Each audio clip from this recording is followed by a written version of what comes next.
날마다 나를 살리는 큐티 이성호 목사입니다. 오늘 큐티 본문은 잠언 20장 16절에서 30절까지입니다. 하나님, 진정한 경영이 무엇인지 알기를 원합니다. 말씀해 주시옵소서. 듣겠습니다. 진정한 경영은 첫째로 언약 공동체와 잘 의논하는 것입니다. 16절과 17절에서 타인을 위하여 보증선자의 옷을 취하라. 외인들을 위하여 보증선자는 그의 몸을 볼모 잡을지니라. 속이고 취한 음식물은 사람에게 맛이 좋은 듯하나 후에는 모래가 가득하게 되리라고 합니다. 16절과 17절은 겉으로 좋아 보이는 것에 대한 경계를 말씀합니다. 보증을 서는 것이 좋은 일 같지만 나중에는 경제적 손실뿐만 아니라 친구들도 잃게 됩니다. 또한 속이고 취한 것이 좋아 보이지만 그것 때문에 자신이 해를 입을 수 있다고 경고합니다. 그래서 18절에서 솔로몬은 이렇게 말합니다. 경영은 의논함으로 성취하나니 지략을 베풀고 전쟁할지니라. 어떤 일을 하든지 혼자만의 생각으로 결정하지 말고 언약 공동체에게 물어야 합니다. 특히 보종을 서는 일이나 이웃의 것을 취해야 할 때는 반드시 공동체에 물어서 의논하고 함께 기도하며 결정해야 합니다. 그럴 때 하나님께서 지체들을 통하여 지혜를 허락해 주시고 하나님의 기쁘신 뜻을 알게 될 것입니다.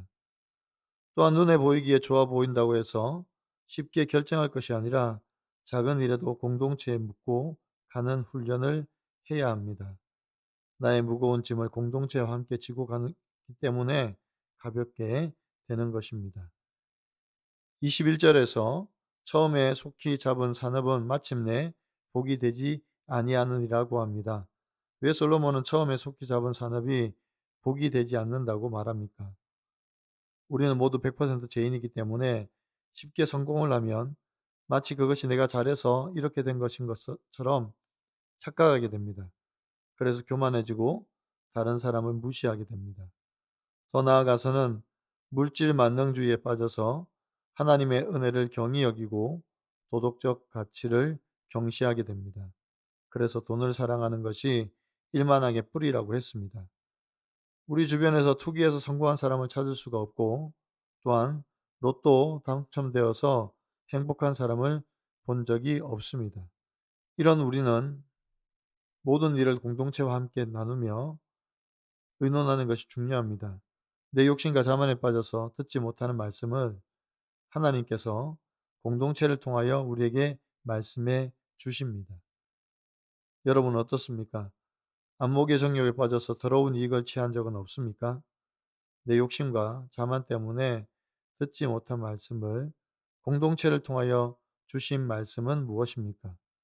그 말씀에 순종하며 살고 있습니까? 진정한 경영은 둘째로 여호와를 기다리는 것입니다. 22절과 23절입니다.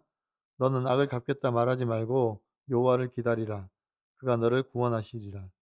한결같지 않은 저울추는 여호와께서 미워하는 것이요 속이는 저울은 좋지 못한 것이니라고 합니다.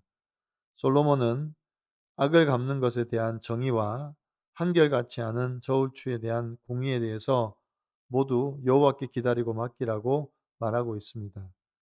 왜냐하면 우리는 온전하지 못하기 때문에 정의와 공의를 행할 수 없습니다.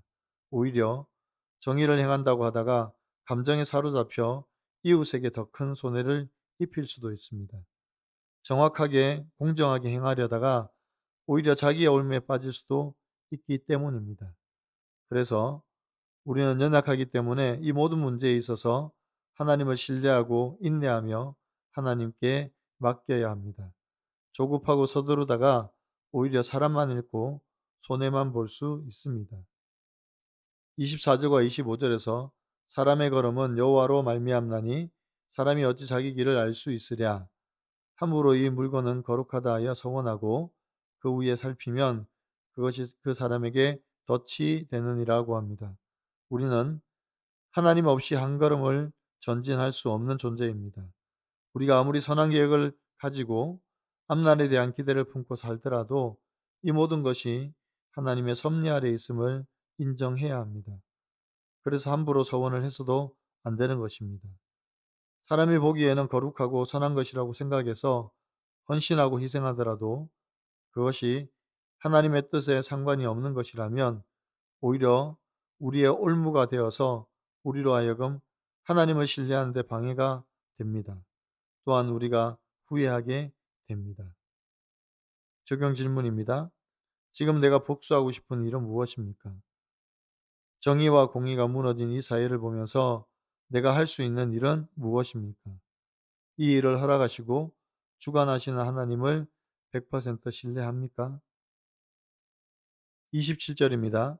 사람의 영혼은 여호와의 등불이라 사람의 깊은 속을 살피느니라고 합니다. 이미 하나님께서 우리 마음의 자소에 와 계십니다. 그래서 인자와 진리로 우리를 살피시며 선한 길로 인도해 주십니다. 진정한 경영은 우리 속에서 일어나는 것이 아니라 오직 여호와 하나님의 주권과 섭리 아래에서 이루어짐을 우리에게 확인시켜 주십니다. 사랑하는 성도 여러분, 사람의 마음으로 경영할지라도 그 걸음을 인도하시는 분은 여호와라고 말씀하셨습니다. 우리는 하나님의 인도하심에 묵묵히 인내하며 순종할 때 마침내 복을 주시는 놀라운 일을 경험하게 될 것입니다. 오늘도 우리 마음의 경영을 하나님께 맡기고 선한 길로 인도해 주시기를 기도하며 기대하는 저와 여러분의 삶이 되시기를 간절히 축원합니다. 기도드립니다. 사랑하는 주님, 우리가 자기의 욕심을 채우기 위해 쉽게 돈을 벌려고 했고 부자가 되려고 이웃을 속이며 내 이익만 추구하고 살았습니다. 주님, 이런 저희를 용서하여 주시옵소서. 때로는 원수를 갚겠다고 정의와 공의를 앞세워 마치 우리가 의로운 사람인 것처럼 행했던 저희입니다. 주님, 용서하여 주시옵소서. 이제는 주의 계획하심과 섭리 앞에 순종하며 살기를 원합니다. 모든 일을 내 마음의 소원대로 행하지 않고 사랑하는 지체들과 공동체에게 물으며 하나님 앞에 순종하며 가겠습니다. 그래서 하나님의 선하심을 나타내고 하나님의 의로우심을 드러내는 저희가 되게 하여 주시옵소서. 우리 안에 계셔서 역사하시는 하나님께서 인자와 진리로 우리를 다스리심을 믿고 모든 것을 주님께 맡기며 기다리는 저희가 되게 하여 주시옵소서. 주님의 때에 주님의 뜻을 이루어 주옵소서. 감사하며 예수 그리스도의 이름으로 기도하옵나이다. 아멘.